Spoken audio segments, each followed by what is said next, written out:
owner operator versus management company, and I guess what are the pros and cons of going third party or of operating your own assets? What do you think are some of the pros of a management company? Let's start off with the positives. What's actually a positive of a management company, just to kind of keep it neutral? So let's start with the positives of a management company is, so they bring years and years of experience to the table. Right. Mm-hmm. So for brand approval and just operational efficiency, they have the experience that they can bring to your hotel. Yeah. Right. I think that's a positive.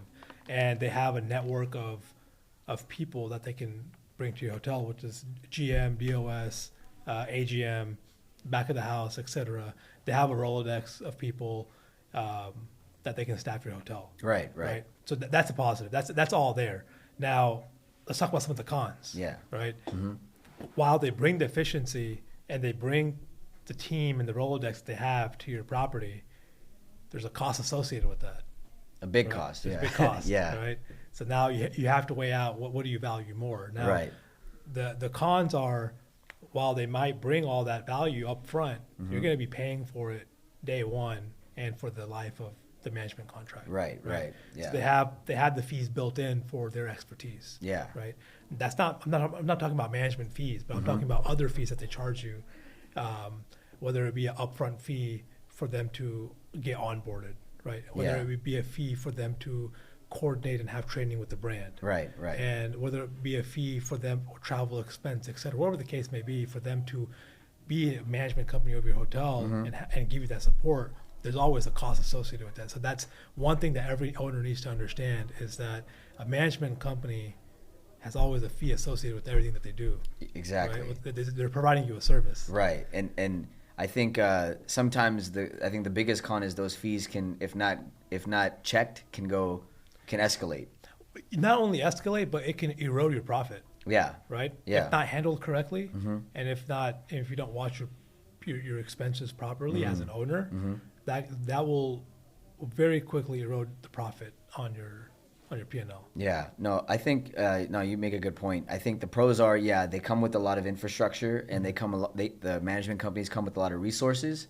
The cons are the fees associated with that can sometimes eat into your profits. And if you already have a tight margin, I mean, you're looking at maybe just breaking even, if a worst case scenario. So I think deciding to go owner operator model versus property management company, I think you got to look at your P&Ls of the property first and say, can I afford, hiring this company and still have profit left over? Correct. And if that's the case, then I think that's an option you can consider. But if you're looking at profitability and you say, I think I could, it'd be great to not be hands-on, but in order to make this asset profitable, I have to be hands-on. And if that's the only way, then I think you got to reconsider your options. Yeah.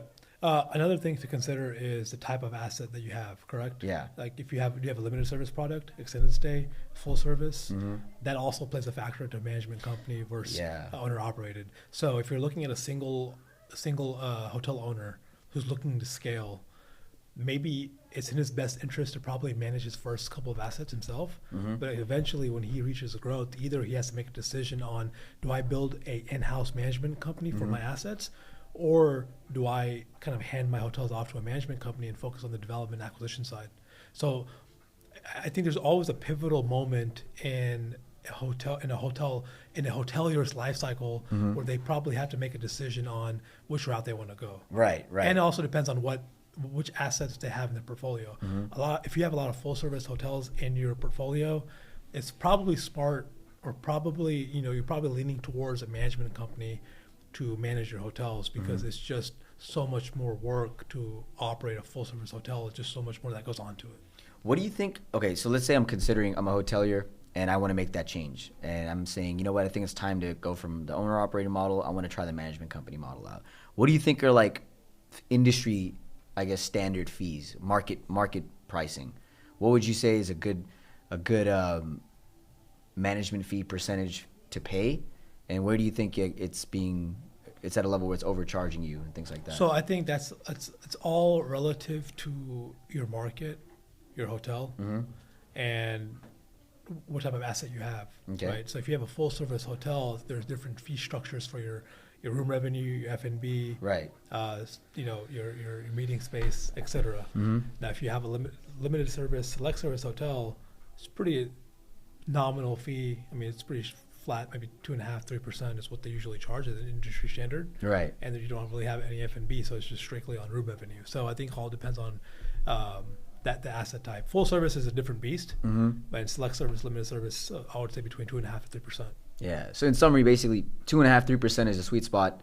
Full service is a different beast. You've got F&B, so there's probably another fee associated with that. And then management companies tend to have other miscellaneous fees.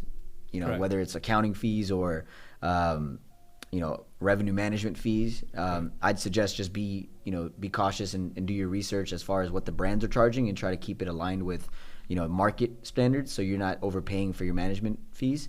But all in all, if you are able to bake in a fee structure that makes you still profitable, I think that works as a strategy to transition to. Yeah. One advice I would have is, if you're considering a management company, interview 3 or 4 of them, get case studies from all 3 or 4 of them, make sure the case studies are similar to the asset type that you have that you're giving up to the management company, and just make sure that aligns with what your budgeted P&L is, and that they've performed before, they've performed in the past with other similar hotels. So that gives you some sort of confidence going into it. Definitely. I think that's a good takeaway. I think the main takeaway I got from that before we move on is, if you're making the transition from owner-operator to management company, vet out as many management companies as possible. Make sure the fee structure are in line with the market, and make sure after you've negotiated your fee structure that you're still profitable with your targets that you want to hit on a cash flow basis.